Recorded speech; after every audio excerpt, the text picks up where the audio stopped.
Palaji Music presents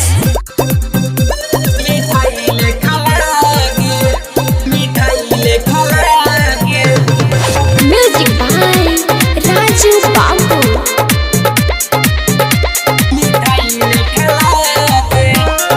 Recording by Palaji Music Kotoa. करेले उ प्यार तो दवाई लेखा लागे, करेले उ प्यार तो दवाई लेखा लागे। हमरा सहिया हमरा रह जाए, हमरा सहिया के बात मिठाई लेखा लागे, हमरा सहिया के बात मिठाई लेखा लागे। करेले उ प्यार तो दवाई लेखा लागे, करेले उ प्यार तो दवाई लेखा लागे। हमरा सहिया हमरा रह जाए, हमरा सोइया के बात मिठाई लेखा लागे, हमरा राज के बात मिठाई लेखा लागे।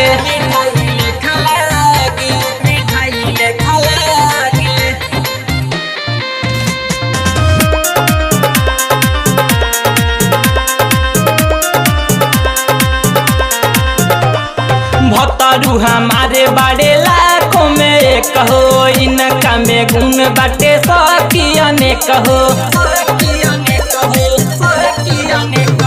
भतरू हमारे बड़े लाखों में एक हो, इनका में गुण बाटे सखियने कहो। करेले ठिठोली तो खटाई लेखा लागे, करेले ठिठोली तो खटाई लेखा लागे। हमरा सहिया हमरा रह जाए, हमरा सोइया के बात मिठाई लेखा लागे, हमरा राज के बात मिठाई लेखा लागे।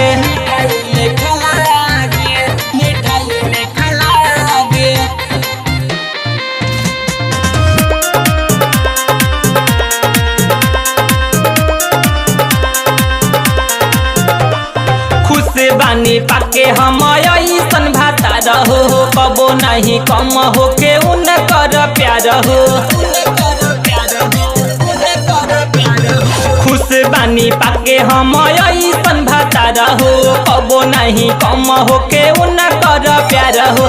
जाइब नहीं नई हर पटाई लेखा लागे, जाइब नहीं नई हर पटाई लेखा लागे। हमरा सोहिया हमरा राजा हमरा सोहिया के बात मिठाई लेखा लागे, हमरा राजा के बात मिठाई लेखा लागे। Recording by Palaji Music Kotoa.